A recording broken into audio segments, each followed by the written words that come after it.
Ladies, grand slam. Anyways, go on about drinking with your buddies in that band up north. Oh, this, it has nothing to do with shitting, except that, you had driven to see us, and this is the first time you ever met them. Boy, howdy. And what? And you got Tetris. We were all drinking, Tetris himself and Code Slam. And we were drinking, and we were in a long line to get into this fucking shitty ass karaoke bar. Remember? Yeah. And you were just talking, and you never met these guys before, so they're talking to them. You're asking questions. You're quickly into your element because these are some boys. These are some greasy guys. You're like, I can stink around. I got off work and I drove 6 hours up here. I haven't showered in about 24 hours. I know I just met you guys, but I think I can stink in front of you. I think I can release my pheromones in good company. And then you did, and you were talking about like fucking fat girls sitting on your face. And you know what? It worked. They accepted me as one of their own. They did, but the funniest thing that happened when you said that is there was a fat girl. There was two girls right in front of us in line. Oh yeah, I remember this. They turned around and they were like, "What? You like fat girls to sit on your face?" And you're like, "Oh yeah." And they're like, how big? And then you're like, just a little bit bigger than you. Oh my god. And I think half of the line fucking keeled over. The air was sucked out. Like, you got your head kind of expanded. The air was sucked out of the fucking corridor. It was just outside. Dude, when you're unintentionally funny as fuck, oh my god. You didn't even mean that funny. In public. You weren't even trying to be funny. I wasn't trying. It was just, actually, it was autistic funny. It was autistic funny. It fucking killed. Those girls fucking hated it. He's like, oh, fuck yeah. I bet they remember that shit to this day. And then they just turned around and just continued to stand in front of us in line. It's like, damn. It was a domination. While we laughed behind them. It was domination. It's just like, fuck, he beat us. What are we going to do? We've been defeated in battle. What the fuck else I think can it goes do? back to your great quote of, just because you can doesn't mean you should. Dude, well, once you graduate from gutter sluts back to fucking low-grade fucking sluts, it's like, you see all the gutter sluts and you're like, I'm on a dry spell. I think I'd rather just rub one out. It ain't worth the fucking itch on my dick for the next couple of weeks, you know what I mean? Oof. It ain't risk getting herpes. Because once you get herpes, that lasts forever. The hoips. Anyways, that hoits. So when we were getting sleepy as fuck on our last episode, we were talking about getting Domino's delivered. Oh, yeah. And so, a couple days after that, I was at work and I was just driving down the road and I was like, oh fuck, that's genius. I gotta write this down. And I wrote down, how much money do you need to get a pizza place to open at 3 a.m.? If you call up the person in charge and ask, hey, I want a personal pan pizza with some 6-count wings and a 2-liter soda. Dude. They'd be like, no, fuck you. We don't open till 9 a.m. That is an amazing point. How much money do you have to be like, I'll give you $5,000? My immediate thought is, have you seen Zero Dark 30? Yeah. The scene where the CIA guy calls that Kowebi man and he's like, I need to meet with you. And he meets with him at a club and he's like, what's it going to take? And then they go to a Lamborghini dealership at 2 a.m. And the guy is in a suit and he opens it up and he buys him a Lamborghini. That makes sense because how fucking often are you selling a Lamborghini? You're opening that store whenever somebody wants to buy it. Yeah. How often are you selling the Domino's pizza? All the fucking time. I don't know if they were open 24/7. 50 an hour. Probably something around that. If Domino's was open 24/7, they would probably sell at least one pizza in a general metropolis area every hour. I don't care if it's whatever. Even on the slowest day in history, they would sell one an hour every hour of every day. At the very least. And what is that worth to the people that work there? You could just have a skeleton crew, right? But like, what if they upcharged it at night too to counteract it? Holy shit, dude! Like pizza gets you shouldn't be saying that. It's a oh fuck! I'm thinking of a genius idea. That is genius. A $5 pizza from like normal hours. Once it goes to like after dark, it's like this is now a $10 pizza. It's like we're the only ones in town open. Who else are you gonna fucking buy for, you dumb fuck? Yeah, we'll make you pizza, but it's gonna cost. Yeah, as he's got his finger in his belly button. It's gonna cost. Sure, we can make you a pizza. How much money you got? How many marshmallows can you fit in your mouth? You literally have to bid on it. You're bidding on it with other drunk people. Dude, that's holy shit! Bidding on. Wait, cancel the episode.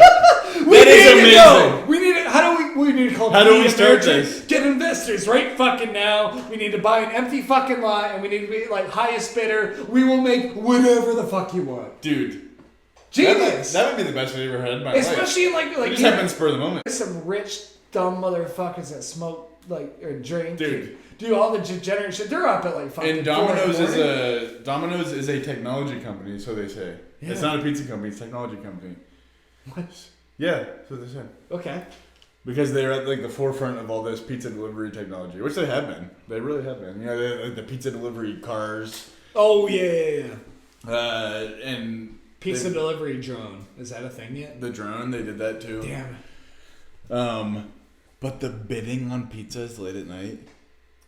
And then they really hype it up to, we only got 20 pizzas for the rest of the night. We'll start the bidding at $50. And people are like, I ain't paying no $50 fucking dollars for a pizza. But then you're with a group of people, it's like, dude, I'd chip in for that. I could eat I could eat some cheese wheel right now. Exactly. And then it's like you throw the money together, like, oh, they put in 50. We got 50. Do we have 60? And then like I'll be like, oh, I want fucking pizza. I want fucking pizza, Jay. So if you want it bad enough and you're hammered enough, oh yeah, you pay fucking $200 for a pizza. Oh, it's genius. It's fucking Here's an important question. Have you ever been a part of a protest? Okay, like. Have you ever protested something? No, it's like I'm not a fucking loser. I got shit to do. No. So what in your mind could be worth protesting? You know, I don't want to say because I completely agree with you. Yeah. Like, what are these people doing? Like, is it worth to go out and like? Shouldn't you be at work first of all? I mean, you know, it's not like a boom or whatever, but seriously, shouldn't you be doing something more important? Why are you out in a fucking picket line saying, not my president? Well, so like even the other side of that, not to like say what kind of side I lean for, but like the January 6th shit, you know? Even that, it's like I'm kind of in agreement, but it's like I ain't fucking going out. This is what I'm saying. Like what silent majority is a thing, right? Like I think it would have like my specific hobby, I'm a big gun nut. I fucking love fucking guns. Okay, so say the government said we're having a trial to see if we can remove the Second Amendment. Are you then I would go. To do what? Just go out there, show a force, kid up, I guess. I don't know. It's like, but I'm saying this. No, but like, if it's rainy and I got shit going on, I'm probably not doing it. Like, I got shit to do. I'll just keep them and not tell you. I'll break the law. I don't give a fuck. That's kind of my opinion of it. Like, the whole, like, Roe versus v. Wade or whatever. Like, I can't get my fucking abortions anymore. It's like, yeah, you can. You can still get fucking weed, can't you? You can still, like, get coke. Like, just figure it out, dude. Figure it the fuck out. So when it's illegal, most shit is illegal. If it's fun, it's probably illegal. Yeah, like abortion. I mean, like you're doing it anyways. Like, just like fuck it. Like, just don't get the government involved. Don't get it FDA approved. Just fucking do it on your own free will, and figure it out, dude. So in Iran, people have been. I'm good. People have been protesting. The last month. People are animals and women. Because, I guess Iran has fuck. Man, I can't think of words right now. I'm sorry. Tyranny? No. Oh, yeah. Well, yeah. No. But yeah. Ooh, yeah! They have like what's it called? Like a decency police or something like that. Secret police, Gestapo. Yeah, but it's like basically like making sure that you're not like outside of what they consider. Sharia law? I mean, maybe, but what happened is like some female like wore a skirt or something, and she got like beat to death by this group, I guess. The religious police, the fun police, and the fun police, and people have been protesting it for like weeks. Yeah. And my thought is like, first of all, what is worth protesting? And then second of all, what is worth protesting in a country where they just will fucking kill you for protesting? Yeah, especially, like, do they even have guns there? Like, say in America, they said, we're gonna take away your guns. And then you went out to protest, and they just fucking opened like a 50 cal in the crowd. Well, that took care of that there, John. And you saw it on the news, and you're like, alright, yeah, I'm not going out to protest. Maybe we shouldn't go down there, huh? Yeah. Or like gassing the crowd. Yeah. Because remember, well, go ahead. Guerrilla tactics, I think, were the way to do it. You think the Viet Cong did a show of force? Or did they just do fucking coming out of the jungle, hitting them, and then going back into the jungle? Same with the, how did we become a country? You think we were doing a big protest? Or did we do fucking guerrilla tactics that fucking let them dry over the long game? That's the thing, like, I'm holding on to my guns. What do you protest? What do you think Iran is like? In my head, they're fucking executing protesters. I imagine getting stoned doesn't mean the same thing that it means. You talk about the Patriot, yeah, like they were like, you know, popping in and out between trees, like the Patriot, the movie. Yeah. With Mel Gibson, which great fucking actor. I don't care what he said, he's still a great man. Great actor. You know what I was thinking from that movie? Actually, it's a different topic. Yeah.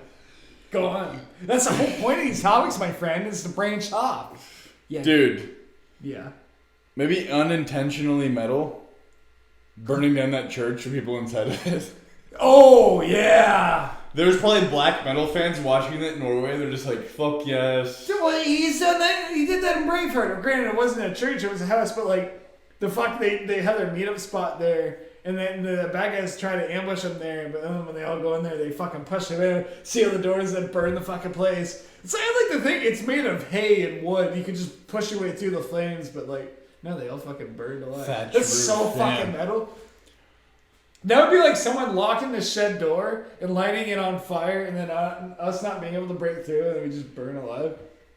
How fucking... See, I feel like you don't burn. I feel like you suffocate before you burn. Yeah, you get smothered by the smoke and shit. Because like you could wait until the walls are weak enough and just break through them. Like, but they're just gonna get fucking piked in the fucking face. You get out, like, you're just gasping for... I made it! And then someone just... Yeah! Some private? Yeah, I fucking got him! Slowly bayonets you with, like, a fucking triangle. Did you see that? That was my first kill! I got one! I'm a cold-blooded killer. That makes me want to go into a tangent. Like, dude, getting a kill in, like, a war, it seems like, you know, it takes... Like, as a rifleman, right, you know... You have to aim, you have to squeeze the trigger, you have to make sure your little sights are lined up, and then, you know, hopefully you're on target. But to be like a guy holding a flamethrower, and you sneak up to an enemy pillbox, and then you just fucking put the nozzle down like the air ventilation. Oh, I just killed fucking 20 dudes. I mean, I feel like it takes a little less talent. Sure, it takes less talent. I mean, it's pretty fucking metal, though. But how badass is it to just be like... Yeah, I don't know how many guys were in there. Like, I heard some screams. Well, I just moved on. We found a lot of bodies, but they all kind of molded together when they burned. That would be pretty fucking metal. But, yeah. Well, it's, like, crazy, right? Even, like, in car fires, it's like, how the fuck does a car catch on fire? But, like, once they do catch on fire, there's not a whole lot you can do with, like, the fuel, right? But, like... It's not like the frame burns, because that's like steel. It's like all like the aluminum and soft shit. That'll all burn, but like everything else, like This is still like a husk of a car. It's not gonna melt fucking steel beams. It ain't 9/11, you know. So there's jet fuel in that. Yeah. Oh, we only have gasoline. We need jet fuel to burn that shit. But You know, I sat through a whole presentation from one of the engineers of those buildings. He came in person to college, to the university and presented to us. That's wild. It's sad. It was a great presentation. Damn. You know what's sad is I had a Chick-fil-A spicy deluxe right before. You had to walk out? I had to walk out in the middle of that diarrhea. Dude, that's the real tragedy. Not the 2,974 that died, but no, it's the diarrhea. I had diarrhea right in the middle of it. I bet one of those people had diarrhea at that exact time that the plane hit. Yeah, I imagine there was probably someone in the World Trade Center that was... Oh my god. What were they more concerned with? I need to find a toilet or I need to get out of this building? Well, to give a repeat like a good comedian does, you bring it back to a bit earlier. Recall. Recall, that's right. There was probably someone on their way to the bathroom a little further from their office. And, instead of going on the one Why did I walk that? Instead of going on the one on their floor, they went up a level. I've done that. And then the level beneath them got fucking killed by a wing. And they're like, oh god, I survived it, but now I'm fucking trapped up here and I still have to go diarrhea. And then they probably went diarrhea. So you still do? Without plumbing. Yeah, man, at that point. You probably landed on the plane. Here's a philosophical question. Yeah, well, it's break. If you know you're about to die, do you even waste the time to wait? Yeah. Ah, shit, I got 5 minutes to live. Let me spend 3 minutes of it wiping. Who wipes for 3 minutes besides you? I don't know. Regardless, you make up how much time, whatever time it takes you to wipe. What are you accepting that you're going to die with a shitty asshole? Well, you're going to shit when you die anyways. Yeah, but you don't know that. It's not like anyone's going to see you. It's not like anyone's going to see you jump off of the top of the World Trade Center and see you like, dude, that guy looks like he doesn't fucking wipe. And they check your corpse when it's splattered into a million fucking pieces. Like, that guy didn't fucking wipe! He lifts up with a little hey, wand. everybody, look at that guy! He didn't fucking wipe! What a fucking loser! With a little wand, he lifts up your asshole. Lifts up a little, like a firefighter's there with like a poking stick. Yeah, he pulls off a glove. This guy didn't wipe. There's an EMT medic coming up to you to pick up and say, no, don't get that guy. He shit himself. Get the other guy next to him first. Oh, he's very stinky. There's suddenly an Indian guy there selling hot dogs. Like, please, son, you're very stinky. I cannot have you next to my hot dog cart. Still selling hot dogs. He's just covered in fucking soot, viscera. But he's got to make his fucking nut for the day. Dude, firefighters need hot dogs too. Here's my other thought on 9/11. Dude, what would be better than eating a hot dog after risking your life? It's like, man, well, you know what I can go for right now? A greasy fucking hot dog. Honestly, there's not many things that a greasy hot dog aren't great afterwards. Holy shit. It can fix a marriage, one might say. Especially like a street dog. A dirty street dog with the dirty street mustard to go with it. Oh. Dirty street bun that's a little stale. But the dog warms it up. It's a little buttery. Oh yeah. You can put it on the stove top. Dude, too. I could go for a fucking dog right now. But so here's my thought, because we're talking about 9/11. Here's my thought on that. Yeah. Well, not on that. But okay, on airplanes. On airplanes. Trains, planes, and automobiles. Good movie. Why are you not allowed to use a cell phone on an airplane? That's a good question. Like they don't enforce it. They just tell you not to. Yeah, they just tell you not to. Or they're not like able to be like, oh, that person's phone is still on. Yeah, so if you do it, like what is the reason though, you think? It's like interference, maybe? That would be my thought. Like interference with their... It's not like an OPSEC thing. No. It's like interference with their communications, I bet. Not like anything like navigationally. Yeah. I don't know. But then my thought from there to 9/11 is... So do you ever watch like the United 93 movie? No, I didn't see it. I think Nicolas Cage is in it. I'm surprised you haven't seen it. But yeah. What a national treasure. He's a fucking firefighter.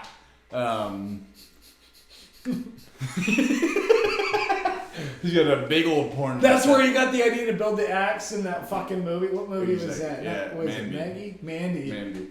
But do you think, say on like Flight 93, it's flying, it's been hijacked, all these people are like, fuck, who would have thought I'd fly from fucking Kabul to New York and I get fucking hijacked? What's the chances? And then a guy in the back, which this happened apparently, according to the movie, is making a call and he calls his wife. He's like, I love you, honey. You know, this is the last time we're ever going to speak. You know, it's tragic. Yeah. And imagine making that phone call. It's pretty wild. And be like, we're going to take this plane down. But with the thought of, you know, nowadays in mind,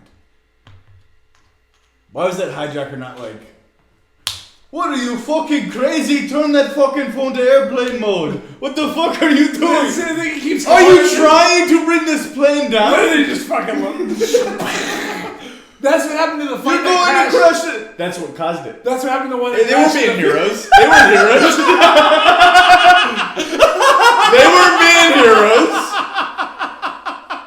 They just yeah, fuck all those people. Some asshole just went down. That's why you don't turn your phone on. And that's why stewardess are the real heroes behind 9/11. No, not the firefighters. They're the ones really enforcing That's the exactly law. right. Alright, so that's always been like a bother. I know hindsight's 20/20, armchair quarterbacks and shit, but like they knew they were getting hijacked. The ones that hit the World Trade Center and the Pentagon, right? Why did they bring it down? Why didn't they like? Oh, he's just got a box cutter. Yeah. You got like what, fucking 200 people on that airplane? I guess they didn't. They probably thought it was just like, oh, he just wants to do a whatever thing. I guess you need to do more research, and this is maybe something we don't add into this. We're probably sounding really ignorant at this point. What? Maybe at this point, like, how'd they get into the cockpit in the first place? It's like, oh, we better let him in. He's got a box cutter. Well, I think they had like. They could just fucking pop him and beat the fucking shit out of him, and then. Yeah, but I think they like held a stewardess hostage outside of the cockpit and were like, open it. Or plenty of other people see it, and then even if there's like a guy sitting there waiting to stab that guy, people see that and they immediately jump that fucking guy and the other guy. It's like, oh, hey, Christ. How far is a box cutter? Patriotism at an all-time high. The length of a razor blade is that. You can survive so much fucking shit. Sure, you'll stab me once.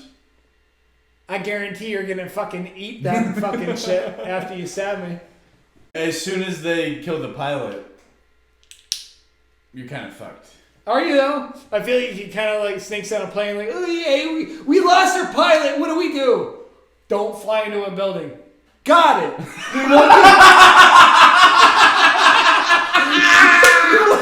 Don't fly to the World Trade Center. Oh, okay. Oh my god. I'm not a good pilot, but I could probably steer it away from a fucking building full of like 2,000 people. Like, you know, not trying to armchair quarterback this, but like,